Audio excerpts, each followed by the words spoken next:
तो बच्चों कैसे हैं आप सब। बहुत बहुत स्वागत है आपका आज की इस वीडियो में। आज का ये वीडियो क्लास 12th के बच्चों के लिए बहुत ज़्यादा खास होने वाला है, क्योंकि आज की इस वीडियो में हम लोग देखने वाले हैं बच्चों क्लास 12th का जो आपका फिजिकल एजुकेशन सब्जेक्ट है, हिंदी में जिसको शारीरिक शिक्षा भी बोलते हैं, इसका एक इम्पॉर्टेंट सैंपल क्वेश्चन पेपर आज की इस वीडियो में हम लोग देखने वाले हैं। और ये वाला सैंपल पेपर बेसिकली हम लोग कर ही रहे थे, ये हमारा तीसरा सैंपल पेपर चल रहा था फिजिकल एजुकेशन का। इसका ये पार्ट 2 वाला वीडियो होने वाला है। जी हाँ बच्चों, इससे पहले हमने आपका इस सैंपल पेपर का पार्ट 1 वाला वीडियो ऑलरेडी अपलोड कर दिया है, जिसके अंदर सेक्शन ए प्लस में सेक्शन बी हमने कवर कर लिया था। अगर आपने पार्ट 1 वाला वीडियो नहीं देखा है तो उसका लिंक जो है मैं आपको डिस्क्रिप्शन बॉक्स में दे दूंगा, उस पर क्लिक करके उस वीडियो को जरूर देख लीजिएगा। इस वाले वीडियो में हम लोग इसका पार्ट 2 वाला ये जो वीडियो है, इसके अंदर सेक्शन बी के बाद यानी कि सेक्शन सी हो गया, डी हो गया, ये सारे सेक्शन आज की इस वीडियो में हम लोग कवर करने वाले हैं इस सैंपल पेपर का। ठीक है, जो आपका ये फिजिकल एजुकेशन का सैंपल पेपर है। और ये जो सैंपल पेपर है आपको बहुत ज्यादा मदद करेगा, जो आपका 13 मार्च, जी हाँ बच्चों, 13 मार्च 2023 का जो आपका बोर्ड एग्जाम होने वाला है फिजिकल एजुकेशन सब्जेक्ट का, उसके अंदर। तो इसी बात पे वीडियो को लाइक जरूर कीजिएगा। अगर आप चाहते हैं कि हम इसी प्रकार के और भी सैंपल पेपर्स की वीडियोस आपके लिए लेकर के आते रहें, तो ज्यादा से ज्यादा इस वीडियो को लाइक कीजिए। जितना ज्यादा आप वीडियो को लाइक करेंगे उतना ज्यादा हमारा मोटिवेशन बढ़ता है और वीडियोस को बनाने के लिए। अगर आप एक लाइक करते हैं ना, यकीन मानिए बच्चों, हमारा जो मोटिवेशन का लेवल है वो बहुत ज्यादा हजारों करोड़ों अरबों खरबों गुना बढ़ जाता है। अंदर से एक आवाज आती है कि जय सर क्या कर रहे हैं आप, वीडियोस बनाइए बच्चों के लिए, बच्चे वीडियोस को लाइक कर रहे हैं। ठीक है, तो हमें लगता है कि आपके लिए और वीडियोस बनानी चाहिए। ठीक है, और हाँ, एक चीज मैं आपसे पूछना चाहता हूँ कि क्या मुझे जो इंपॉर्टेंट क्वेश्चंस का वन शॉट वाला वीडियो बनाया था फिजिकल एजुकेशन का, उसका पार्ट 2 वाला वीडियो लाना चाहिए? अगर 20 बच्चे कमेंट कर देंगे ना कि हाँ सर लाना चाहिए इस तरह से करके, तो मैं आपके लिए जरूर वीडियो लेकर के आऊंगा बच्चों। ठीक है, तो कमेंट करके मुझे बताइए कि क्या आपको वीडियो चाहिए। ठीक है, और हाँ, अगर आप चैनल पर नए आ गए हैं और चैनल को सब्सक्राइब नहीं किया है तो सब्सक्राइब कर लीजिए। इसी प्रकार की वीडियोस हम आपके लिए लेकर के आते रहते हैं। जैसे ही आप चैनल को सब्सक्राइब करेंगे, बगल में आपको बेल का, घंटी या घंटा कुछ भी कह सकते हैं, उसका आइकन शो करेगा, उसको प्रेस करके ऑल पे क्लिक कर दीजिएगा, जिससे कि जो भी हम नया वीडियो डाले उसका नोटिफिकेशन सबसे पहले आपके फोन पर आ जाया करे और आपकी जो तैयारी है वो और भी बेहतर से बेहतर तरीके से हो सके। चलिए हम अपने वीडियो को शुरू करते हैं। तो क्लास 12th है, हमारा सब्जेक्ट है फिजिकल एजुकेशन। तो इसका सब्जेक्ट कोड रहता है आपका 048 यानी 048, हिंदी में जिसको आप शारीरिक शिक्षा भी बोलते हैं। और फिजिकल का जो आपका पेपर होगा वो 3 घंटे का होगा। अधिकतम अंक जो रहने वाले हैं वो 70 रहने वाले हैं, यानी कि 70 नंबर का आपका पेपर आएगा। बात करूं अगर आपसे बोर्ड के पेपर की, तो आपका जो बोर्ड का पेपर आएगा वो कुछ इस तरह का आएगा। यहाँ पर एक सीरीज नंबर लिखा हुआ रहेगा, यहाँ पर एक सेट नंबर लिखा हुआ रहेगा। जैसा कि ये जो हम लोग सैंपल पेपर कर रहे हैं ये सेट नंबर 3 है। आपको जो पेपर मिलेगा वो 4 सेट के अंदर से कोई सा भी सेट मिल सकता है। तो तीनों सेट हमने लगभग कंप्लीट कर लिया है। आज की इस वीडियो में तीसरा सेट भी हमारा जो सैंपल पेपर का है वो कंप्लीट हो जाएगा। चौथे सेट की वीडियो भी जरूर बनाऊंगा मैं आपके लिए। ठीक है, यहाँ पर आप देखेंगे कोड नंबर लिखा हुआ देखने को मिलेगा, उसके नीचे कुछ बेसिक बातें लिखी हुई देखने को मिलेंगी, जो कि आप अपनी स्क्रीन पर देख सकते हैं। उसके नीचे चले तो यहाँ पर आपको सामान्य निर्देश देखने को मिलेगा, जो मैंने पहले वाले जो सैंपल पेपर्स के वीडियो बनाए हैं प्रीवियस वीडियोस, उसमें बहुत अच्छी तरीके से एक्सप्लेन कर दिया है। फिर भी अगर आप पढ़ना चाहते हैं और समझना चाहते हैं तो वीडियो को पॉज करके पूरा का पूरा समझ सकते हैं। वो वाला सामान्य निर्देश डिस्कस कर लेते हैं, जो आज की इस वीडियो में हम लोग डिस्कस, मतलब वो क्वेश्चन जो डिस्कस करेंगे वो वाला सामान्य निर्देश डिस्कस कर लेते हैं। ठीक है, तो हम लोग खंड सी यानी सेक्शन सी जो है उससे शुरुआत करेंगे। इस सेक्शन के क्वेश्चंस को देखेंगे, ये जो हमारा सेक्शन है।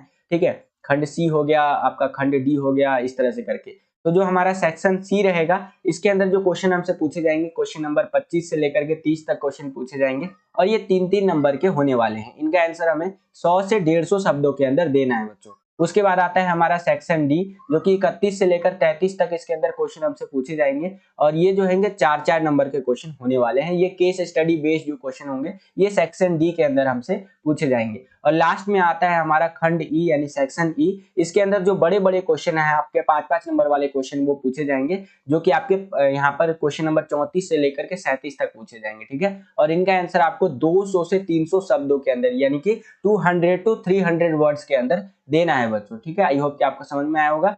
सेम यही चीज इंग्लिश में जनरल इंस्ट्रक्शंस करके आता है। अगर आप इसको इंग्लिश में सेपरेटली रीड करना चाहते हैं तो वीडियो को पॉज करके पूरा का पूरा रीड कर सकते हैं। ठीक है, ये कुछ बेसिक बातें रही जो आपका 13 तारीख को पेपर होने वाला है फिजिकल एजुकेशन का क्लास 12th का, उससे संबंधित, मतलब जो पेपर होने वाला है ना उससे संबंधित आपको पता होना चाहिए ये बातें।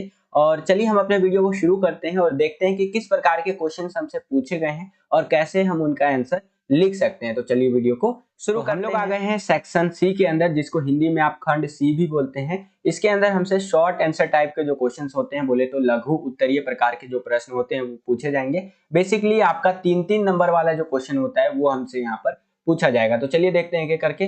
25वां क्वेश्चन यहाँ पर क्या है कि डाइटिंग, जिसको आप अल्पाहार भी बोलते हैं, इसके प्रमुख नुकसान आपको बताने हैं। डाइटिंग क्या होता है? आप देखते होंगे हीरो हीरोइन सब है ना, एकदम दिखाते हैं कि ये मैं तो डाइटिंग कर रही हूँ या मैं डाइटिंग कर रहा हूँ, ठीक है, और मैं इससे पतला हो जाऊंगा, स्लिम ट्रिम हो जाऊंगा। लेकिन भैया उसका बहुत नुकसान होता है। यहाँ पर वही क्वेश्चन बना करके पूछ लिया आपसे कि डाइटिंग या जिसको अल्पाहार भी बोलते हैं, इसके प्रमुख नुकसान बताइए। तो देखिए, दुबले पतले होने की चाह में अक्सर व्यक्ति अपना खाना पीना इतना कम कर देता है कि उसके शरीर को आवश्यक पोषक पदार्थ उचित मात्रा में नहीं मिल पाते हैं और वह कुपोषण का शिकार हो जाता है। डाइटिंग से प्रमुख नुकसान निम्नलिखित हो सकते हैं। वो आपने अमिताभ बच्चन का एडवर्टीजमेंट सुना होगा या देखा ही होगा आपने कि देखा लापरवाही का नतीजा, 2 बूंद पोलियो की पिला देते तो आज ये दिक्कत नहीं होता। ठीक है, तो वही चीज होता है यहाँ पर। ठीक है, मैं सिर्फ एजुकेशनल पर्पस के लिए और सिर्फ एग्जाम्पल के लिए बता रहा हूँ भाई, कोई भी ऑफेंड मत होना। ठीक है, अगर किसी को बुरा लगा हो तो हाथ जोड़कर न माने। यहाँ पर देखो, सिर्फ एक टीचर होने के नाते समझाने का प्रयास करता हूँ। तो कहने का मतलब ये है कि कई सारे लोग ऐसे होते हैं जिनको डाइटिंग की जरूरत नहीं होती है, लेकिन फिर भी वो दुबले पतले होने की चाह में कि यार मैं भी हीरो हीरोइन की तरह एकदम दुबला पतला एकदम स्लिम ट्रिम बॉडी अपना रखूंगा और रखूंगी इस तरह से करके, तो वहां पर वो डाइटिंग करना शुरू कर देते हैं। और डाइटिंग करने से क्या होता है, वो अपना खाना पीना कम कर देते हैं। जैसे ही वो खाना पीना कम करते हैं तो उनके बॉडी को जो पोषक तत्व पदार्थ यहाँ पर मिलने चाहिए, पोषक तत्व मिलने चाहिए, वो मिलता ही नहीं है। और जब पोषक तत्व नहीं मिलेगा तो क्या होगा, उनका पूरा का पूरा बॉडी जो है मुरझा जाता है एक तरह से, और कई सारी बीमारियों से वो ग्रसित भी हो जाते हैं वो। ठीक है, तो ये हमारा डाइटिंग का मेन यहाँ पर आप कह सकते हैं डिसएडवांटेज है। और भी बहुत सारी चीजें हैं, यहाँ पर व्यक्ति कमजोर हो जाता है। देखिए, डाइटिंग करना किसको चाहिए? डाइटिंग उसको करना चाहिए जिसको डॉक्टर ने एडवाइस दिया है कि हाँ भाई आप डाइटिंग कर सकते हो। तो उसके लिए तो भैया वो वरदान सिद्ध होगा, जिसको डॉक्टर ने एडवाइस दिया है कि हाँ आपको डाइटिंग करना चाहिए। लेकिन जिसको डॉक्टर ने एडवाइस नहीं दिया है कि भैया आपको डाइटिंग नहीं करना चाहिए, तो उसको नहीं करना चाहिए डाइटिंग। ठीक है, तो ये चीज का खास ध्यान रखना है। अब यहाँ पर बता रखा है डाइटिंग से प्रमुख नुकसान जो कि निम्नलिखित है। सबसे पहला नुकसान क्या होता है भैया? अपर्याप्त पोषण, यानी कि कम पोषण के कारण व्यक्ति में कमजोरी, एनीमिया, अधिक निद्रा की उपस्थिति उत्पन्न हो जाती है। आप देखते होंगे जो बंदा जो है कमजोर होता है उसको नींद बहुत ज्यादा आता है, या काइंड ऑफ बहुत सारे केसेस में अनिद्रा की प्रॉब्लम भी आने लग जाती है, नींद भी नहीं आता है। ठीक है, कमजोरी बहुत ज्यादा अगर व्यक्ति के अंदर है तो उसको एनीमिया की शिकायत होने लग जाता है, बहुत सारी बीमारियां और भी होने लग जाती है। ठीक है, ये क्यों होता है? डाइटिंग में होता है। डाइटिंग में खाना कम खाते हैं तो हमारे बॉडी को जितने न्यूट्रिएंट्स, जितने पोषक तत्व मिलने चाहिए उतने मिलते नहीं है, तो ये सारा समस्या आने लग जाता है। सूखापन आने लग जाता है, यानी कि डाइटिंग के दौरान पानी की कमी से व्यक्ति में दुर्बलता आ जाती है, निर्जलीकरण व त्वचा पर झाड़ियां जो है कि झाइयां पड़ जाती है। ठीक है, मैं झाड़ियां बोलने वाला था। ठीक है, यहाँ पर त्वचा पे अलग अलग तरह का वो देखते हैं ना, त्वचा किसी का एकदम रूखा सूखा सा स्किन होता है, तो वो कहीं ना कहीं पानी की कमी की वजह से आता है। ठीक है, और जो व्यक्ति डाइटिंग करता है उसको तो खास करके ये सारे समस्या झेलना पड़ता है। और क्या होता है भैया? दांत व रक्त संबंधी विकार देखने को मिलता है, दांत में प्रॉब्लम आने लग जाता है। ठीक है, हमारे ब्लड में दिक्कत आने लग जाता है। जाहिर सी बात है, बंदा डाइटिंग कर रहा है तो पानी भी कम पिएगा, खाना भी कम खाएगा, जिससे कि तो हमारा जो ब्लड होता है बच्चों, वो गाढ़ा होने का खतरा रहता है। ज्यादा अगर हमारा ब्लड जो गाढ़ा हो गया, ठीक है, तो ब्लड अगर गाढ़ा होगा तो वो प्रॉपरली फंक्शन नहीं कर पाएगा, मतलब कि एक जगह से दूसरे जगह हमारी बॉडी में यहाँ पर घूम नहीं पाएगा, जिससे कि बहुत ज्यादा दिक्कत समस्या होने लग जाएगी। ठीक है, और क्या समस्या हो सकता है? नेत्र संबंधी विकार देखने को मिल सकता है। नेत्र संबंधी विकार मतलब आंखों से संबंधित जो परेशानियां हैं, बीमारियां हैं, वो देखने को मिल सकती है। मान लीजिए उसको दूर का दिखना, यहाँ पर धुंधला धुंधला दिखेगा, पास का धुंधला दिखेगा। क्यों? क्योंकि भैया बंदा डाइटिंग कर रहा है बिना डॉक्टर के एडवाइस के, जो कि नहीं करना चाहिए। खनिज लवणों की कमी देखने को मिल सकती है।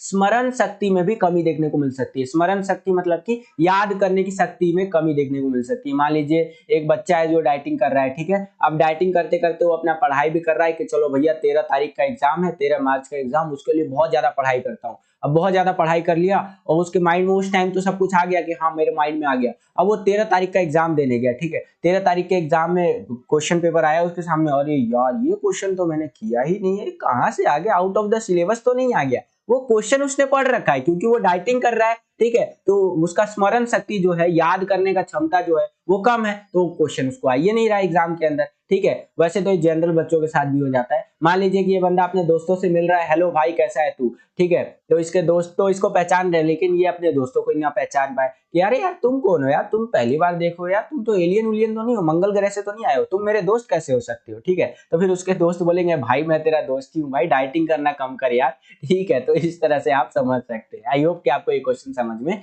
आया होगा। सेम यही क्वेश्चन आपका इंग्लिश मीडियम में इस तरह से रहेगा कि mention the major disadvantages of dieting. तो यहाँ पर आपको जो आंसर लिखना है वो कुछ इस प्रकार से लिखना है। यहाँ पर आप देख ही सकते हैं कि जो डिसएडवांटेज होता है डाइटिंग का, उससे हमारी बॉडी पर बहुत ही ज्यादा नेगेटिव जो है कि इम्पैक्ट पड़ता है, और यहाँ पर आपका जो न्यूट्रिएंट्स होता है, पोषक तत्व होता है, उसकी कमी होने लग जाती है हमारे शरीर के अंदर, ठीक है, जिससे कि ड्राइनेस की इश्यू आने लग जाता है, डेंटल इश्यू आने लग जाता है, आई का डिसऑर्डर हो जाता है, लैक ऑफ मिनरल्स, और इसकी वजह से शरीर में समस्या आने लग जाता है, और मेमोरी पावर जो है वो डिक्रीज होने लग जाता है, ठीक है। तो इस प्रकार से इंग्लिश मीडियम में आप आंसर लिख सकते हैं बच्चों। आई होप कि आपको समझ में आया होगा। क्वेश्चन यहाँ पर देखिए बच्चों, क्या पूछ रहे हैं हमसे कि शारीरिक अक्षमता की प्रकृति की संक्षिप्त में चर्चा कीजिए।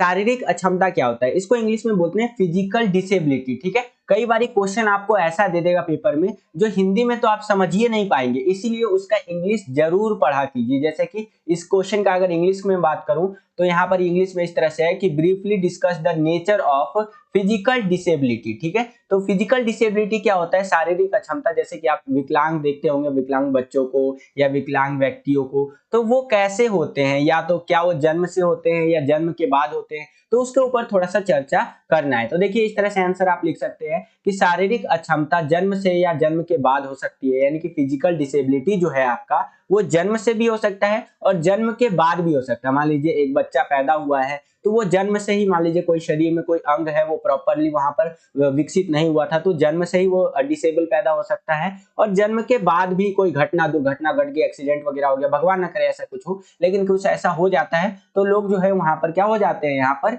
शारीरिक रूप से यहाँ पर क्या हो जाते हैं, डिसेबल हो जाते हैं, कह लीजिए शारीरिक रूप से उनको अक्षमता का यहाँ पर शिकार होना पड़ता है। जैसे कि यहाँ पर जन्म से बच्चा बहुत अच्छा है, ठीक है, और जन्म के कुछ टाइम बाद उनको पोलियो का दवा नहीं पिलाया गया तो क्या हो गया, पोलियो का शिकार हो गया। इसलिए अमिताभ बच्चन जी वो ऐड भी करते हैं ना कि पोलियो की 2 बूंद है जरूरी, तो पोलियो का 2 बूंद जरूर पिलाना चाहिए। अगर पोलियो का बूंद नहीं पिलाते हैं तो बच्चा आगे चल के पोलियो का शिकार हो सकता है, ठीक है। तो ये चीजें भी यहाँ पर हमें देखने को मिलती है। साथ ही साथ बताया गया है कि भविष्य में बचपन की समस्याओं का परिणाम शारीरिक अक्षमता भी हो सकता है। भविष्य के अंदर जो बचपन की जो समस्याएं रही है वो आगे इतना ज्यादा समस्या बढ़ जाता है बचपन का कि बंदा डिसेबल हो जाता है, शारीरिक रूप से यहाँ पर क्या हो जाता है, विकलांग हो जाता है, जिसको मोदी जी ने दिव्यांग शब्द भी कहा है, ठीक है। कई तरह की शारीरिक अक्षमता का यहाँ पर कारण अनुवांशिकता भी हो सकता है आपका।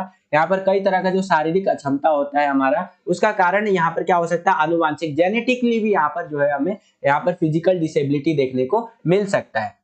कुछ और चीजें भी आप लिख सकते हैं, जैसे कि हड्डियों और मांसपेशियों की कमजोरी से अक्षमता हो सकती है, जैसे कि जो है कि ऑस्टियोनेसिस रोग, ठीक है, ये एक रोग है, ये बता रखा है एग्जाम्पल के लिए कि अगर आपका हड्डी और मांसपेशियां जो है, मसल्स जो है वो कमजोर हो जाता है तो यहाँ पर डिसेबिलिटी का शिकार होना पड़ सकता है लोगों को, ठीक है। साथ ही साथ मांसपेशियों एवं जो है स्नायु तंत्र की कमजोरी से भी शारीरिक अक्षमता हो सकती है, जैसे कि स्पाइना जो है कि विफिडा और पोलियो। ये कुछ यहाँ पर एग्जाम्पल बता रखा है कि अगर आपका मांसपेशिया और जो है सो कि स्नायु तंत्र कमजोर है, आपकी मसल्स वगैरह कमजोर है, तो भी डिसेबिलिटी का शिकार हो सकता है बंदा यहाँ पर, ठीक है। तो इस प्रकार से आप इस क्वेश्चन का आंसर लिख सकते हैं। काफी इंपॉर्टेंट क्वेश्चन है, कई बार पेपर में आ चुका है। यही क्वेश्चन आपका इंग्लिश मीडियम में कुछ इस तरह से रहेगा कि briefly discuss the nature of physical disability. तो यहाँ पर आप लिख सकते हैं कि फिजिकल डिसेबिलिटी जो है आपका बाय बर्थ और आफ्टर बर्थ हो सकता है। यहाँ पर जो चाइल्डहुड की प्रॉब्लम है वो आगे चल के आपका फिजिकल डिसेबिलिटी एक रिजल्ट के रूप में देखने को मिल सकता है फ्यूचर में।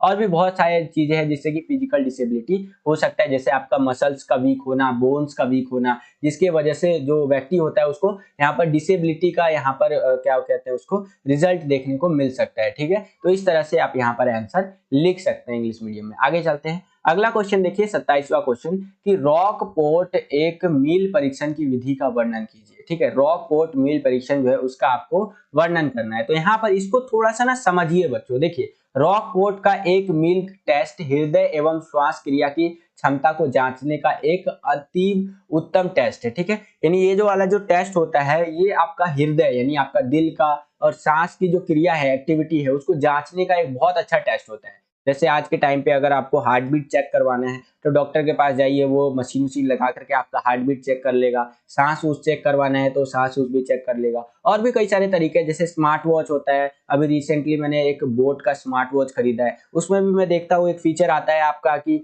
आप अपना हार्ट बीट चेक कर सकते हैं, दिल कितना तेजी से धड़क रहा है। ठीक है, और अपना सांस उसका भी चेक कर सकते हैं, फेफड़ा आपका सही से काम कर रहा है कि नहीं। तो आजकल तो नया नया टेक्नोलॉजी आ गया है, नया नया जमाना है। तो उसी प्रकार से यहाँ पर एक टेस्ट है जिसका नाम है रॉकपोर्ट एक मील परीक्षण विधि। ठीक है, तो इसके तहत जो है आपका हृदय यानी हार्ट बीट और श्वास क्रिया यानी कि सांस लेने का जो एक्टिविटी रहता है उसको जांचने का सबसे अच्छा ये यहाँ पर देखिए विधि बता रखा है कि सबसे पहले परीक्षार्थी व्यक्ति जो है सब्जेक्ट का भार कम से कम कपड़ों में लिया जाता है, उसकी तथा उसकी जो है सो कि रेस्टिंग पल्स की भी गिन ली जाती है। फिर व्यक्ति को अधिकतम गति से 1 मील यानी कि 1609 मीटर तक पैदल चलने को कहा जाता है। उसे यह दूरी कम से कम समय में तय करनी होती है। स्टॉप वॉच से समय नोट कर लिया जाता है। 1 मील की पैदल चाल वॉकिंग के तुरंत बाद परीक्षार्थी व्यक्ति सब्जेक्ट की हृदय की दर यानी हार्ट रेट प्रति मिनट के हिसाब से नोट कर ली जाती है। अधिकतम ऑक्सीजन खपत VO2 मैक्सिमम आपका कुछ इस प्रकार से होना चाहिए। यहाँ पर आपको पूरा का पूरा करके दिखा रखा है, ये आप अपनी स्क्रीन पर देख सकते हैं। ठीक है, तो इस प्रकार से आपको अपना इस क्वेश्चन का आंसर लिखना है। ठीक है, और सेम यही क्वेश्चन इंग्लिश मीडियम में इस तरह से आएगा, describe the method of Rockport 1 mile test. तो आप यहाँ पर देख सकते हैं इंग्लिश मीडियम में आपको कुछ इस प्रकार से आंसर लिखना है बच्चों। ठीक है, 28वां क्वेश्चन देखिए यहाँ पर क्या पूछ रहा है हमसे कि व्यायाम अनुपालन को स्पष्ट कीजिए। व्यायाम करने के किन्हीं 2 कारणों को लिखिए। ठीक है, यानी कि व्यायाम अनुपालन जो होता है, जैसे एक बंदा व्यायाम करता है, एक्सरसाइज करता है, तो उसको स्पष्ट करना है। ठीक है, और व्यायाम करने के किन्हीं 2 कारणों को लिखना है कि भैया एक्सरसाइज करे क्यों, ये तो बताओ यार। जैसे कि आप लोगों से कोई पूछ दिया कि यार आप लोग अभी पढ़ क्यों रहे हो, ये वीडियो क्यों देख रहे हो, तो आप क्या बोलेंगे, अरे पागल है क्या, तुझे पता नहीं है एग्जाम आने वाले हैं, पूरे साल कुछ नहीं पढ़ा है, लास्ट टाइम को तो कुछ पढ़ लूं भाई, तो ताकि कुछ भला हो जाए भैया अपना। ठीक है, तो ये आपने क्लियरली बोल दिया ना। अब वही आपसे कोई पूछ लेता है कि व्यायाम अनुपालन यानी कि व्यायाम करने को स्पष्ट कीजिए और व्यायाम करते क्यों है उसके कारण बताइए,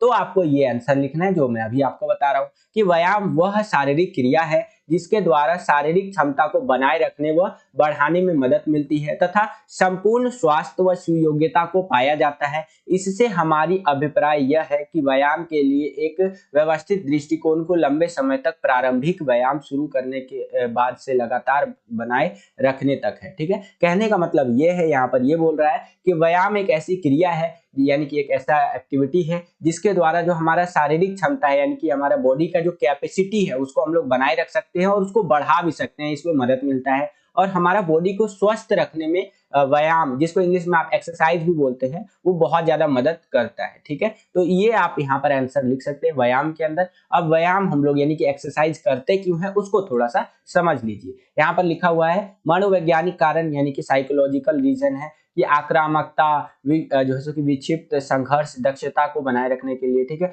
यानी कि बनाए रखने के लिए नहीं, इसमें इंप्रूवमेंट रखने के लिए। कहने का मतलब ये है कि साइकोलॉजिकल अगर हम बात करें तो अगर कोई बंदा व्यायाम करता है, एक्सरसाइज करता है, उसको गुस्सा थोड़ा कम आता है और लोगों की तुलना में, या अगर उसको गुस्सा आएगा भी ना तो वो कंट्रोल कर लेगा क्योंकि वो व्यायाम कर रहा है, एक्सरसाइज कर रहा है। ठीक है, साथ ही साथ जैविक व शारीरिक क्रियात्मक कारण भी हो सकता है जिसके अंदर विजय संकल्प हो सकता है, अस्तित्व के लिए संघर्ष हो सकता है।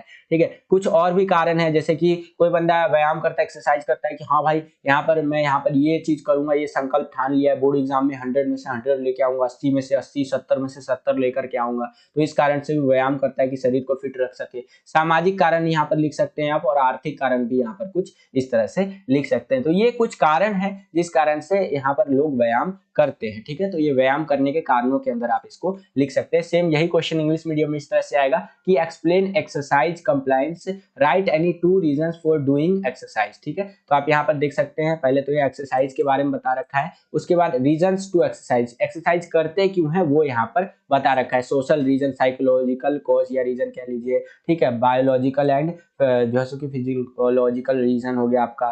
तो इस तरह से आप यहाँ पर देख सकते हैं। आगे चलते हैं, अगला क्वेश्चन देखिए, यहाँ पर काफी इंपॉर्टेंट क्वेश्चन है कि व्यक्तित्व को परिभाषित कीजिए। व्यक्तित्व के बिग 5 सिद्धांत के किन्हीं 4 लक्षणों को लिखना है। ठीक है, तो यहाँ पर इसको थोड़ा सा समझिए, काफी इंपॉर्टेंट क्वेश्चन है, पेपर में कई बार आ जाता है। व्यक्तित्व क्या होता है? इंग्लिश में व्यक्तित्व को बोलते हैं भैया पर्सनैलिटी। तो इंग्लिश में इस तरह से ये क्वेश्चन आएगा आपका कि define personality, right any 4 characteristics of the big 5 theory of personality. ठीक है, तो सबसे पहले समझिए व्यक्तित्व होता क्या है। व्यक्तित्व शब्द की उत्पत्ति लैटिन भाषा के शब्द पर्सोना से हुई है, जिसका अर्थ होता है मास्क या मुखौटा। ठीक है, जैसे कि ये जो व्यक्तित्व शब्द है आपका, इसका उत्पत्ति जो हुआ है आपका वो किससे हुआ है? लैटिन भाषा का एक शब्द है जिसका नाम है आपका पर्सोना। इसके जिसका अर्थ होता है आपका मास्क या मुखौटा। कहने का मतलब ये है कि आपका लैटिन भाषा का एक शब्द है आपका पर्सोना, और वहां से इस शब्द को लिया गया है, इसकी उत्पत्ति हुई है, और इसका अर्थ होता है मास्क या मुखौटा। वो वाला मास्क जो हम लोग कोरोना वोरोना में पहन के जाते थे, तो काइंड ऑफ उसी टाइप का एक मास्क टाइप का आप इसको समझ सकते हैं। ये ऐसा मास्क है जो दिखता नहीं है, ये लोगों के चरित्र में, उनके कैरेक्टर में दिख जाता है। जैसे कि एक व्यक्ति का व्यक्तित्व कैसा है, उसका पर्सनैलिटी कैसा है, हम लोग ऐसे जज करते हैं ना, यार ये तो बहुत बॉडी बिल्डर है, तो इसका पर्सनैलिटी, इसका व्यक्तित्व कैसा है, बॉडी बिल्डर वाला है। इसका पर्सनैलिटी बहुत अच्छा है, इसके पास उतनी अच्छी बॉडी नहीं है, लेकिन ये क्या है, अच्छा पर्सनैलिटी, अच्छे विचारों का बंदा है, तो उसका पर्सनैलिटी या उसका व्यक्तित्व हम लोग उस तरह से परिभाषित करेंगे।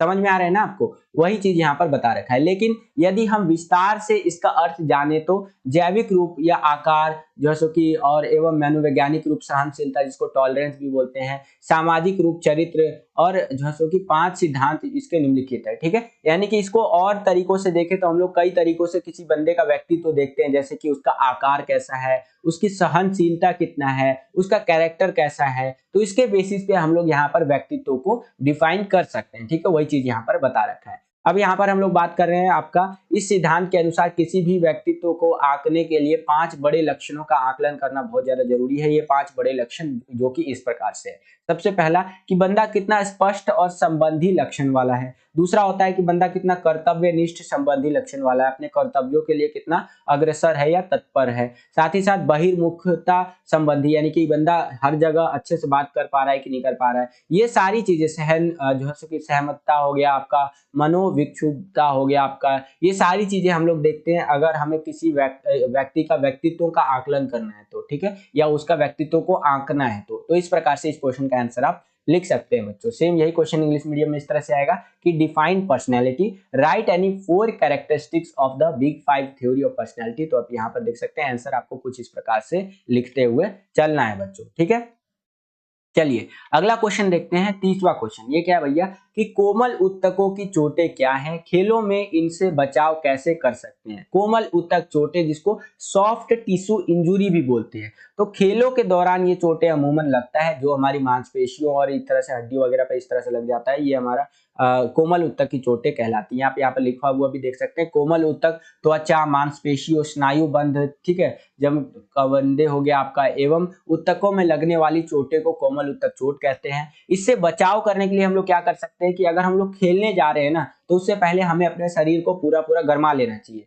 कि शरीर को खेल गतिविधियों में भाग लेने से पहले अच्छी तरह से गरमाना चाहिए। जैसे कि आप देखते होंगे विराट कोहली जी जो है, या कोई भी जैसे कि रोनाल्डो फुटबॉलर जी जो है, ठीक है, या मैसी हो गए हमारे, तो ये सब गेम खेलने से पहले ना एक वार्म अप करते हैं। वार्म अप मतलब एक प्री एक्सरसाइज करते हैं जिससे कि ये अपने शरीर को गर्म कर सके, जिससे कि इनको सॉफ्ट टिश्यू इंजुरी ना हो। उचित अनुकूल करना चाहिए, अच्छी गुणवत्ता वाले उपकरण व सुविधाओं का प्रयोग करना चाहिए। जितना ज्यादा अच्छा से अच्छा क्वालिटी का हम लोग यहाँ पर मशीन वगैरह इस्तेमाल करेंगे गेम्स के अंदर, उतना कम यहाँ पर चांस रहता है सॉफ्ट टिश्यू इंजुरी का, यानी कि कोमल उत्तक चोटों का। खेल मैदानों या कोर्स साफ व समतल होना चाहिए। खिलाड़ियों को खेल के नियमों की जानकारी होनी चाहिए। प्रतियोगिता और प्रशिक्षण के समय खिलाड़ी सतर्क रहने चाहिए। थकान या कह लीजिए थकावट, बीमारी व रोग की दशा में खेलों में भाग नहीं लेना चाहिए। यानी कि अगर आपको लग रहा है कि यार मैं बहुत थका हुआ हूँ, या लग रहा है कि यार मैं बीमार हूँ, मैं मेरे को लग रहा है कि मैं रोग मेरे अंदर है, कोई बुखार वगैरह हो गया,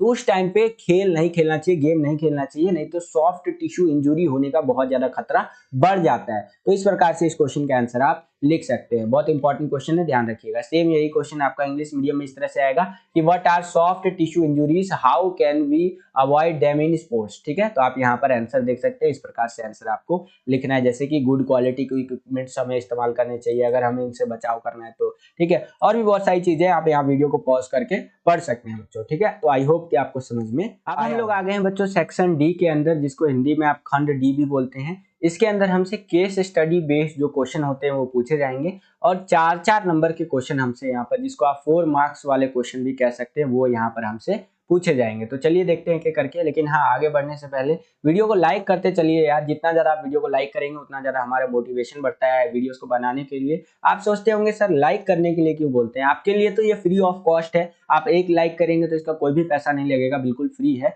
यहाँ पर आप लाइक करते हैं ना, तो हमारे लिए बहुत ज्यादा कीमती मोटिवेशन जो होता है, जो करोड़ों रुपए में भी नहीं खरीदा जा सकता, वो मोटिवेशन बढ़ जाता है। तो लाइक जरूर कीजिएगा, हमारा मोटिवेशन का लेवल जो लाखों करोड़ों गुना बढ़ जाता है। ठीक है, तो लाइक करते चलिएगा। चैनल पर अगर आप नए आ गए हैं, चैनल को सब्सक्राइब भी कर लीजिएगा। इसी प्रकार की वीडियोस हम आपके लिए लाते रहते हैं। चलिए यहाँ पर क्वेश्चन देखते हैं। यहाँ पर आप देखेंगे तो इस तरह से आपको एक सर्कल दे दिया है, एक गोला दे दिया है। इसके अंदर कुछ आपको चीजें बता रखी है, जो कि आप यहाँ पर देख सकते हैं। विद्यार्थियों के समूह के बारे में बता रखा है। तो आप ये देखेंगे इस टाइप के जो विद्यार्थी है, यहाँ पर ये 50% के आसपास है। ठीक है, इस टाइप के विद्यार्थी उससे कम मेजोरिटी में है। तो इस तरह से आपको यहाँ पर दे रखा है, बाकी यहाँ पर आप देख भी सकते हैं। अब इसी से रिलेटेड क्वेश्चन हमसे पूछ रहा है कि किस समूह में सबसे अधिक विद्यार्थी है। तो अगर बात करें सबसे अधिक विद्यार्थियों की, तो वो हमारे जो ये ब वाला समूह है, यहाँ पर सबसे ज्यादा विद्यार्थी है। आप देख रहे हैं यहाँ पर मैंने बताया ना 50% आपके विद्यार्थी है। उसके आगे चले तो अगला क्वेश्चन है कि किस समूह में सबसे कम विद्यार्थी है। अब वापस चलते हैं, यहाँ पर देखेंगे तो सबसे कम विद्यार्थी हमें यहाँ पर देखने को मिलेगा, इस वाले समूह के अंदर। ठीक है,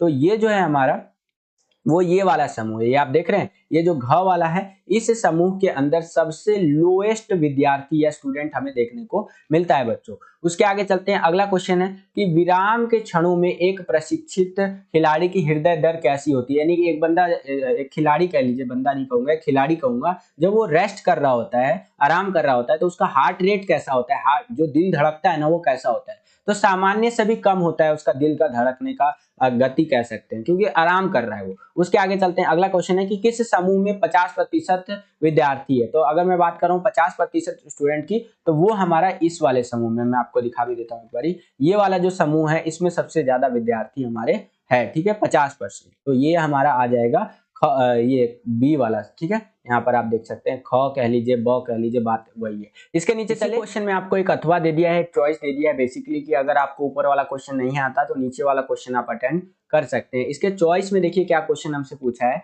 कि कोमल उत्तकों की चोट पर बर्फ का उपयोग कितने समय बाद करेंगे। यानी कि किसी को सॉफ्ट टिश्यू इंजरी अगर हुआ है तो वहां पर बर्फ कितनी देर बाद लगाएंगे। तो 5 मिनट के बाद बर्फ लगाना चाहिए, जिससे कि बेटर से बेटर रिजल्ट हमें देखने को मिले वहां पर। ठीक है, यहाँ पर और आपको एक क्वेश्चन दे दिया है, ये आप देख सकते हैं। इस तरह से यहाँ पर ये सर्कल है, इसके अंदर चीजें लिखी गई हैं, और यहाँ पर आपसे क्वेश्चन पूछ रहा है कि एरोबिक सहन क्षमता की मापने के लिए किस परीक्षण का हम लोग प्रयोग होता है या प्रयोग करते हैं। तो 600 मीटर पैदल दौड़ चाल वाला जो ये जो परीक्षण होता है, इसको करते हैं। दूसरा क्वेश्चन है कि स्फूर्ति को मापने के लिए निम्न में से कौन सा परीक्षण करते हैं। तो वो होता है हमारा स्टैंडिंग ब्रांड जंप। ठीक है, उसके अगला क्वेश्चन है कि कौन सा परीक्षण रिकली और जॉन्स के परीक्षण से लिया गया है। तो स्टैंडिंग ब्रांड जंप जो है आपका रिकली और जो है सो कि जॉन्स परीक्षण से लिया गया है। ठीक है, नेक्स्ट क्वेश्चन है कि रिकली व जॉन्स वरिष्ठ नागरिक परीक्षण को विकसित किया गया, कब किया गया, 2001 के अंदर, 2001 के अंदर। इसी क्वेश्चन के अंदर आपको एक अथवा दे दिया, चॉइस दे दिया बेसिकली, कि वरिष्ठ नागरिकों के लिए, आपको मतलब ऊपर वाला क्वेश्चन नहीं आता तो ये वाला कर सकते हैं, कि वरिष्ठ नागरिकों के लिए कुर्सी के द्वारा शक्ति के मापन में कुर्सी की ऊंचाई कितनी होनी चाहिए। तो 44 सेंटीमीटर, यानी कि 44 सेंटीमीटर होनी चाहिए। सेम यही क्वेश्चन आपके इंग्लिश मीडियम में कुछ इस तरह से रहेंगे, यहाँ पर आप देख सकते हैं। ठीक है, वीडियो को पॉज करके पूरा का पूरा रीड आउट आप इसको कर सकते हैं। ठीक है, ये आप देख भी सकते हैं बच्चों। चलिए यहाँ पर आ गए हम लोग अब 32वें क्वेश्चन के अंदर। यहाँ पर आप देखेंगे तो क्या बोल रहा है कि एक विद्यालय के खेल दिवस के दौरान विद्यार्थियों की आक्रामकता व उनके व्यवहार का अध्ययन किया गया तथा छात्रों को निम्न पाई चार्ट के अनुसार वर्गीकृत किया गया है। एक विद्यालय के अंदर खेल दिवस हो रहा था, खेल दिवस जिसको इंग्लिश में आप स्पोर्ट्स डे भी बोलते हैं। इसके दौरान जो विद्यार्थी थे, जो स्टूडेंट्स थे, उनका जो गुस्सा था, आक्रामकता था और उनका जो व्यवहार था, जो उस टाइप से जो बिहेव कर रहे थे, उसका स्टडी किया गया और उसको इस पाई चार्ट पर दिखाया गया। ठीक है, तो यहाँ पर आप देखेंगे तो इतने परसेंट विद्यार्थी थे जो शत्रुतापूर्ण आक्रामकता उनके अंदर देखा गया। इतने परसेंट ऐसे विद्यार्थी थे जिसके अंदर आपका मतलब ये वाले जो विद्यार्थी है, यहाँ पर आप देख सकते हैं इस ये वाले, ये बाह्य आक्रामकता इनके अंदर देखा गया। अगला है मुखर व्यवहार इन विद्यार्थियों के अंदर देखा गया। ठीक है, चलिए अब क्वेश्चन देखते हैं क्या क्या पूछ रहा है कि किस प्रकार की आक्रामकता को बहुतायत देखा गया है। तो यहाँ पर आप देखेंगे तो सबसे ज्यादा जो देखा गया है आपका वो मुखर वाला ही है। ठीक है, ये वाला आप देख रहे हैं ना, ये वाला, तो आपका आएगा मुखर आक्रामकता। अगला है कि इसे प्रतिक्रिया आक्रामकता के रूप में भी जाना जाता है। कौन सा है भैया? तो वो है आपका शत्रुतापूर्ण आक्रामकता। इसको आपका प्रतिक्रिया आक्रामकता के रूप में भी जानते हैं। अगला क्वेश्चन है कि इस प्रकार की आत्मकथा योजनाबद्ध नहीं होती तथा एक्शन में गुस्से के दौरान देखी जाती है, तो वो होता है आपका मुखर आक्रामकता। नेक्स्ट क्वेश्चन है कि ऐसा व्यवहार जो दूसरे व्यक्ति को नुकसान पहुंचाने के लिए किया जाता है वो क्या कहलाता है? आक्रामकता कहलाता है। ठीक है, इसी क्वेश्चन के अंदर आपको अथवा दे दिया है, चॉइस दे दिया बेसिकली कि अगर आपको ऊपर वाला क्वेश्चन नहीं आता तो नीचे वाला क्वेश्चन आप अटेंड कर सकते हैं। इसके चॉइस में देखिए क्या क्वेश्चन पूछा है कि ऐसा शारीरिक व्यवहार जो जानबूझकर दूसरों को नुकसान पहुंचाने के लिए किया जाता है वो क्या कहलाता है? शत्रुतापूर्ण आक्रामकता कहलाता है। ठीक है, तो इस तरह से आंसर आप लिख सकते हैं। सेम यही क्वेश्चन इंग्लिश मीडियम में इस तरह से आएगा आपका, ये आप अपनी स्क्रीन पर देख सकते हैं और इससे रिलेटेड आपका क्वेश्चन इस तरह से पूछा गया, आंसर आपका इस तरह से देते हुए चलना है। ठीक है, ये आप अपनी स्क्रीन पर देख सकते हैं बच्चों। यहाँ पर आपका चॉइस में भी क्वेश्चन था। चलिए नेक्स्ट क्वेश्चन देखिए, अब हम लोग आ गए हैं 33वें क्वेश्चन के अंदर। इसमें क्या है कि पूछ लिया आपसे उच्च रक्तचाप को परिभाषित कीजिए। ठीक है, यहाँ पर आप पूरा का पूरा लिखा हुआ देख सकते हैं। मैं आपको समझा देता हूँ उच्च रक्तचाप होता क्या है। ये पूरी दुनिया की समस्या बन गया है, पूरे विश्व की समस्या बन गया है। उच्च रक्तचाप में क्या होता है कि आपका जो ब्लड प्रेशर है वो बहुत ज्यादा बढ़ जाता है। देखिए इसको समझिए थोड़ा सा, मैं यहाँ पर आपको समझाने के लिए मैंने ये चित्र बनाया है। मेरी ड्राइंग जज मत करना भाई, मेरी ड्राइंग बहुत खराब है। ठीक है, फिर भी लेकिन समझाने के लिए सिर्फ बनाया है, तो थोड़ा सा समझिए। यहाँ पर ये देखिए तीन व्यक्तियों के मैंने यहाँ पर चित्र बनाए हैं। एक व्यक्ति का नाम है ए, एक का नाम है बी और एक का नाम है सी। ठीक है, अब तीनों व्यक्ति जो है, तीनों आदमी जो है, एक का बीपी जो है आपका वो है आपका कितना, यहाँ पर है 60। ठीक है, एक का ये जो ब्लड प्रेशर है वो है यहाँ पर इसका मान लीजिए 150 और एक का जो बीपी है वो है मान लीजिए यहाँ पर 100। ठीक है, क्या है 100। तो इन तीनों में से ब्लड प्रेशर किसका सही रहेगा? इस 100 वाले बंदे का ब्लड प्रेशर सही रहेगा। अब आप बोलेंगे सर जी क्या बता रहे हो, कुछ समझ नहीं आ रहा है, तो इसको थोड़ा सा समझिए। देखिए यहाँ पर हमारे जो शरीर होता है, हमारे शरीर के अंदर क्या होता है कि जो ब्लड होता है, खून जो होता है ना, वो दौड़ता रहता है। कभी आप ना इस तरह से एक टेबल लीजिएगा, जैसे आप स्कूल में जो जिस टेबल पे बैठते थे वहां एकदम कान लगा करके अगर आप सुनेंगे ना तो आपको सुनाई देगा, थोड़ा सा महसूस भी होगा कि आपके शरीर के अंदर, आपके दिमाग के अंदर या हर जगह खून ना बहुत तेजी से दौड़ रहा है। जैसे हम लोग बाइक भगाते हैं ना, स्प्लेंडर हो गया आपका, केटीएम हो गया, भू भू करके, उसी तरह से हमारे शरीर के अंदर बहुत तेजी से जो खून होता है ना, हमारे नसों के थ्रू एक जगह से दूसरे जगह जाता है, दूसरे जगह से वापस इधर आता है। ठीक है, तो वो जो जाता है एक जगह से दूसरे जगह, उसको क्या बोलते हैं हम लोग? उसको बोलते हैं बीपी। बीपी बोलते हैं, ब्लड प्रेशर बोलते हैं। ठीक है, अब ये जो बीपी होता है आपका वो होना चाहिए आपका 80 से लेकर के यहाँ पर 120 के बीच में। ठीक है, कितना होना चाहिए? 80 से 120 के बीच में, अराउंड इतना ही ब्लड प्रेशर होना चाहिए। ठीक है, और अगर ये जो बीपी है वो आपका 80 से कम हो जाता है तो उसको बोलते हैं लो बीपी। जैसे ये ए वाले बंदे का बीपी कितना हो गया? ये हो गया आपका 60। ठीक है, तो यहाँ पर हम लोग क्या बोलेंगे कि इस वाले बंदे का जो ब्लड प्रेशर है आपका वो क्या हो गया है? लो हो गया है। क्या हो गया बच्चों? वो ब्लड प्रेशर इसका लो हो गया, तो इसको चक्कर आने लग जाएगा, चलते चलते गिर जाएगा ये, क्योंकि इसका ब्लड प्रेशर क्या हो गया? लो हो गया। अब यहाँ पर एक बंदे का जो ब्लड प्रेशर है वो 150 चला गया, तो 120 से ऊपर है, यानी कि इसका ब्लड प्रेशर क्या हो गया? हाई हो गया, तो इसको बोलेंगे हम लोग, इसको हाई बीपी का प्रॉब्लम है। ठीक है, यानी कि एचबीपी। अब यहाँ पर एक बंदे का, मैंने सी वाले बंदे का बोला था, ब्लड प्रेशर है 100, तो 100 ब्लड प्रेशर है तो ठीक है, ऑन एवरेज देखा जाए तो नॉर्मल कैटेगरी में आएगा। ठीक है, तो इस प्रकार से आप यहाँ पर समझ सकते हैं बच्चों। आई होप कि आपको समझ में आया होगा।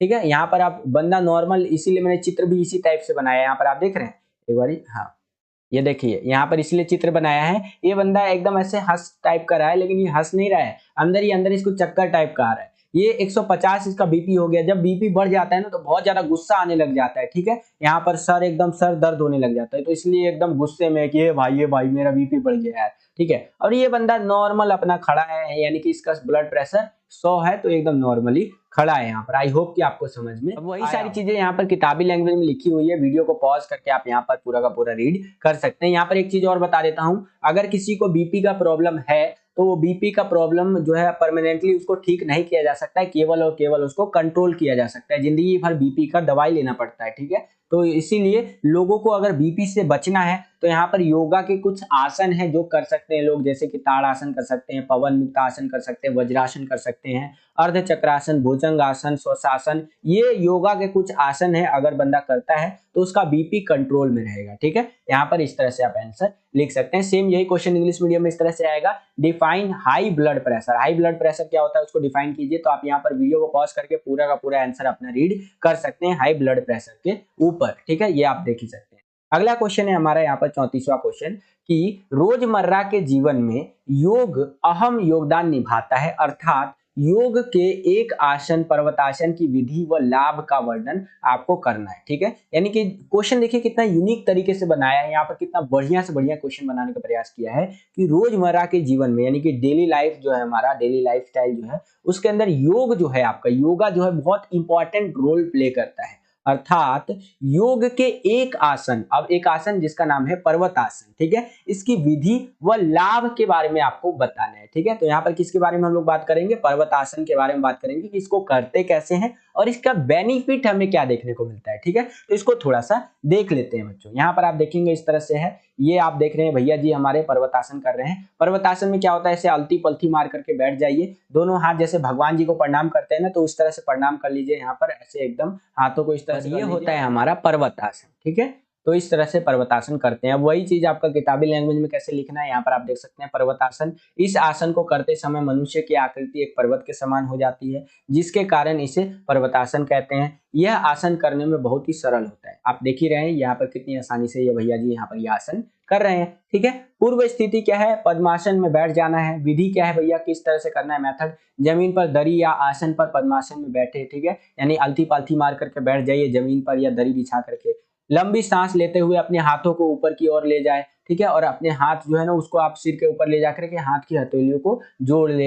इसका लाभ क्या होता है, अस्थमा की बीमारी में बहुत ही ज्यादा लाभदायक होता है। जिसको अस्थमा की बीमारी है यहाँ पर उसको बहुत ज्यादा बेनिफिट करता है। रक्त को यानी खून को साफ करता है, सीना चौड़ा करता है, कंधों को मजबूत कर देता है, फेफड़े को स्वस्थ रहने में बहुत ज्यादा मदद करता है। पर्वतासन के कुछ विपरीत संकेत भी है। विपरीत संकेत का मतलब है कि ये जो आसन है उन लोगों को नहीं करना चाहिए। किनको नहीं करना चाहिए, यदि व्यक्ति के कलाई, कूल्हे या एड़ी में चोट हो तो इस आसन का अभ्यास नहीं करना चाहिए। रीढ़ की हड्डी में चोट होने पर भी इस आसन का अभ्यास नहीं करना चाहिए, ठीक है। तो इस प्रकार से इस क्वेश्चन का आंसर आपको लिखना है। यही क्वेश्चन इंग्लिश मीडियम में इस तरह से आएगा कि yoga plays an important role in everyday life that is describe the method and benefit of parvatasana जो सो कि एन आसन ऑफ योगा। तो इस तरह से आपको यहाँ पर्वतासन के बारे में बता देना है। ये देख सकते हैं इस प्रकार से पर्वतासन करते हैं। यहाँ पर सारी चीजें लिखी हुई है इंग्लिश मीडियम में, वीडियो को पॉज करके आप पूरा का पूरा रीड आउट कर सकते हैं, ठीक है। तो इस तरह से आपको इसका आंसर। 35वां क्वेश्चन यहाँ पर देखिए क्या पूछ रहा है कि न्यूटन के गति के नियमों की परिभाषा लिखिए एवं प्रत्येक का खेलों से उदाहरण आपको देना है, ठीक है। तो न्यूटन जी जो थे उनके गति के नियमों के बारे में हमें यहाँ पर बात करना है और खेल यानी स्पोर्ट्स का एग्जांपल लेते हुए यहाँ पर चर्चा करनी है, ठीक है। तो चलिए देखते हैं न्यूटन के गति के नियम। जड़ता का नियम, जिसको न्यूटन का गति का पहला नियम भी कहते हैं, ठीक है, इसे गति का पहला नियम भी कहा जाता है। इस नियम के अनुसार एक स्थिर वस्तु तब तक स्थिर अवस्था में रहेगी जब तक एक गतिशील वस्तु जो है उसको गतिशील अवस्था में ना ले आए, ठीक है, जब तक उस पर बाहरी शक्ति ना लगाई जाए। उदाहरण के लिए आपको बता रखा है कि एक फुटबॉल तब तक स्थिर रहेगी जब तक उस पर बाहरी बल ना लगाया जाए। जाहिर सी बात है एक फुटबॉल तब तक स्टेबल रहेगा, तब तक हिलेगा नहीं जब तक उसको हवा से ना हिला दो आप या लात मार करके ना हिला दो, ठीक है। तो ये एग्जाम्पल के थ्रू बता रखा है। उसके आगे चले तो यहाँ पर बता रखा है कि दौड़ शुरू करने से पहले खिलाड़ी अपनी मांसपेशियों के बल से जड़ता की स्थिति से निकलकर तेज गति करता है, ठीक है। यानी कि आप देखते होंगे जब बंदा दौड़ता है तो उससे क्या होता है, दौड़ने से कुछ सेकंड पहले थोड़ा सा पीछे आता है, जिससे कि वो इस नियम की क्या को मतलब इस नियम के तहत पीछे हो जाए और अच्छी तरीके से दौड़ सके। इसके आगे चले तो अगला है त्वरण का नियम। इसे गति का दूसरा नियम भी कहा जाता है। इस नियम के अनुसार किसी वस्तु में उत्पन्न त्वरण उस पर प्रहार करने वाली शक्ति के समानुपातित होता है। यदि दो समान शक्तियां भिन्न भिन्न सहती वाली हो, ठीक है, तो वस्तु पर लगाई जाती है, तो कम सहती वाली वस्तु अधिक तेज जो कि तीव्र गति से चलेगी। तो ये कुछ बातें बता रखा है यहाँ पर। किसी भी वस्तु या बॉल पर यदि बल लगाया जाता है तो वह उसी दिशा में जाती है जिस दिशा में उस पर बल लगाया जाता है। ठीक उसी तरह से बॉल पर जितना अधिक बल लगेगा वह उतने ही तीव्र गति मतलब उसके अंदर हमें देखने को मिलेगा। कहने का मतलब ये है कि मान लीजिए एक बॉल लिया आपने, ठीक है, क्रिकेट का बॉल लिया, उसको आपने फेंका, जिस दिशा में आप फेंकेंगे उसी दिशा में वो बहुत तेजी से आगे बढ़ेगा। ठीक है, अगला है हमारा क्रिया प्रतिक्रिया का नियम। इसे गति का तीसरा नियम भी कहा जाता है। इस नियम के अनुसार प्रत्येक क्रिया की हमेशा बराबर तथा विपरीत प्रतिक्रिया होती है। ठीक है, उदाहरण के लिए एक तैराक आगे बढ़ने के लिए पानी को पीछे की ओर धकेलता है। यह एक क्रिया, पानी जो होगा आपका वो तैराक को आगे की ओर उतना ही शक्ति से धक्का देगा, यह हमारा प्रतिक्रिया है। कहने का मतलब यह है क्रिया प्रतिक्रिया का नियम, यानी कि जितना आप तेजी से पानी को आगे की ओर धकेलेंगे, मतलब पीछे की ओर करेंगे कि आपको आगे तैरना है, उतना ही तेजी से पानी भी आपको धकेलेगा। ठीक है, और जैसे मान लीजिए एक बॉल को आपने ऊंचाई में फेंका और वो बॉल नीचे आएगा, तो इस प्रकार से आप यहाँ पर समझ सकते हैं। सेम यही क्वेश्चन इंग्लिश मीडियम में इस तरह से आएगा, define Newton's law of motion and give sports example of each. ठीक है, तो इस प्रकार से आपको आंसर लिखते हुए चलना है, ये आप अपनी स्क्रीन पर देख सकते हैं बच्चों। ठीक है, चलिए अगला क्वेश्चन देखते हैं, 36वां क्वेश्चन कि भारत में महिलाओं की खेलों में भागीदारी को बढ़ाने के लिए अपने सुझाव दीजिए। ये क्वेश्चन मैंने कई बार करवा रखा है, काफी इंपॉर्टेंट क्वेश्चन है कि भारत के अंदर महिलाओं को अगर खेलों में भागीदारी बढ़ाना है, उनका पार्टिसिपेशन बढ़ाना है स्पोर्ट्स के अंदर, तो हम लोग क्या क्या कर सकते हैं। आपको पता है भारत एक पुरुष प्रधान देश रहा है, यहाँ पर पुरुषों को ज्यादा अपॉर्चुनिटी, ज्यादा अवसर मिले हैं, महिलाओं को कम मिले हैं। लेकिन अब अगर भारत में महिलाओं को आगे बढ़ाना है, पुरुषों से कंधा मिला करके आगे चलवाना है, तो हमें क्या करना चाहिए स्पोर्ट्स के क्षेत्र में। ठीक है, तो अगर उनका भागीदारी बढ़ाना है तो हमें उनको प्रेरित करना चाहिए, उनको मोटिवेशन देना चाहिए। परिवार और समाज का सहयोग होना बहुत ज्यादा जरूरी है। सेमिनार व कार्यशालाओं का आयोजन करना चाहिए। साथ ही साथ आप कह सकते हैं ज्ञान अर्जित करना तथा दूरसंचार की भागीदारी बढ़ानी चाहिए। प्राथमिक स्तर पर महिलाओं की भागीदारी तथा प्रशिक्षण होना चाहिए, उनका ट्रेनिंग होना चाहिए। और भी बहुत सारी चीजें हम लोग कर सकते हैं, यहाँ पर आप देख ही सकते हैं। यहाँ पर और भी लिख सकते हैं, उनको संतुलित आहार दे सकते हैं, छात्रवृत्ति व पुरस्कार कह लीजिए अवार्ड वगैरह दे सकते हैं, स्कॉलरशिप दे सकते हैं, जिससे कि ज्यादा से ज्यादा महिलाएं जो है खेलों में पार्टिसिपेट करें इंडिया के अंदर। ठीक है, तो इस प्रकार से इस क्वेश्चन का आंसर आप लिख सकते हैं। सेम यही क्वेश्चन इंग्लिश मीडियम में इस तरह से रहेगा कि give your suggestions to increase the participation of women in sports in India. तो आपको आंसर जो लिखना है वो कुछ इस प्रकार से लिखना है, ये आप अपनी स्क्रीन पर देख सकते हैं। उनको इंस्पायर कर सकते हैं हम लोग, ठीक है, ताकि वो ज्यादा से ज्यादा पार्टिसिपेट कर मोटिवेट कर सकते हैं। फैमिली और सोसाइटी का सपोर्ट होना बहुत ज्यादा जरूरी है। ऑर्गेनाइज कर सकते हैं हम लोग कैंप और सेमिनार वगैरह। तो यहाँ पर आंसर आप यहाँ पर देख ही सकते हैं बच्चों। और वीडियो पसंद आ रहा है तो वीडियो को लाइक भी जरूर कीजिएगा, लाइक करते चलिए, हमारा मोटिवेशन बढ़ेगा। ठीक है, जितना ज्यादा लाइक करेंगे उतना ज्यादा मोटिवेशन बढ़ता है और वीडियोस जो है उसको बनाने के लिए। ठीक है, लाइक करते चलिए। चैनल पर नए आ गए हैं, चैनल को सब्सक्राइब भी जरूर कर लीजिएगा। जैसे ही आप चैनल को सब्सक्राइब करेंगे, बगल में आपको बेल का घंटा कुछ भी कह सकते हैं उसका आइकन शो करेगा, उसको प्रेस करके ऑल पे क्लिक कर लीजिएगा, जिससे कि जो भी हम नया वीडियो डाले उसका नोटिफिकेशन सबसे पहले आपके फोन पर आ जाया करे और आपकी जो तैयारी है वो और भी बेहतर से बेहतर तरीके से हो सके। चलिए 37वां क्वेश्चन यहाँ पर देखिए क्या है हमारा, कि लंबे समय तक व्यायाम करते रहने से हमारी मांसपेशीय तंत्र पर क्या प्रभाव पड़ता है, विस्तार से आपको समझाना है। तो देखिए लंबे समय तक अगर हम लोग व्यायाम करते हैं तो इससे क्या होगा, हमारी मांसपेशियों में अति वृद्धि होगी। यानी लंबे समय तक व्यायाम करने से मांसपेशियों के आकार में वृद्धि हो जाती है। ठीक है, और आप कह सकते हैं कि अतिरिक्त जो हमारा वसा होता है यानी फैट जो होता है उस पर नियंत्रण देखने को मिलता है। ठीक है, और साथ ही साथ ऊर्जा की खपत हो जाती है हमारे शरीर में, और इससे क्या होता है जो फैट होता है ना, मोटापे पे कंट्रोल देखने को मिलेगा। थकान में देरी होता है, जो यहाँ पर लंबे समय तक व्यायाम यानी एक्सरसाइज करेगा वो जल्दी थकेगा नहीं। आसन में सुधार देखने को मिलेगा, यानी कि जो बीमारी वगैरह होता है उसके अंदर हमें काफी सुधार देखने को मिलेगा। शक्ति एवं गति में वृद्धि देखने को मिलेगा। प्रतिदिन व्यायाम करने से हमारी कोशिकाओं की शक्ति एवं गति में वृद्धि होती है। हमारा जो यहाँ पर स्टोरेज कैपेसिटी है, जो हम लोग याद कर सकते हैं चीजों को, उसमें वृद्धि होता है। प्रतिदिन व्यायाम करने से मांसपेशियों की भंडारण क्षमता में वृद्धि होती है, जिसका प्रयोग व्यायाम के समय और अन्य कोई भी कार्य में हम लोग यहाँ पर कर सकते हैं। ठीक है, तो इस प्रकार से इस क्वेश्चन का आंसर आप लिख सकते हैं। सेम यही क्वेश्चन इंग्लिश मीडियम में इस तरह से रहेगा कि what is the effect on our muscular system if we keep exercising for a long time, discuss in detail. तो आपको यहाँ पर डिस्कस करना है डिटेल के अंदर। यहाँ पे आप देख सकते हैं जैसे कि यहाँ पर हमारे मसल्स के अंदर काफी इंप्रूवमेंट देखने को मिलेगा। ठीक है, ये सारी चीजें देख सकते हैं आप। इंप्रूव पोस्चर हो सकता है। ठीक है, ये सारी चीजें आप इंग्लिश में लिख सकते हैं बच्चों। यहाँ पर हमारा जो है फिजिकल एजुकेशन का तीसरा सैंपल पेपर समाप्त होता है। आई होप कि आपको ये वीडियो पसंद आया होगा बच्चों। अगर आपको ये वीडियो पसंद आया तो ज्यादा से ज्यादा इस वीडियो को लाइक कीजिए। जितना ज्यादा आप इस वीडियो को लाइक करेंगे उतना ज्यादा हमारा मोटिवेशन बढ़ता है और वीडियोस को बनाने के लिए।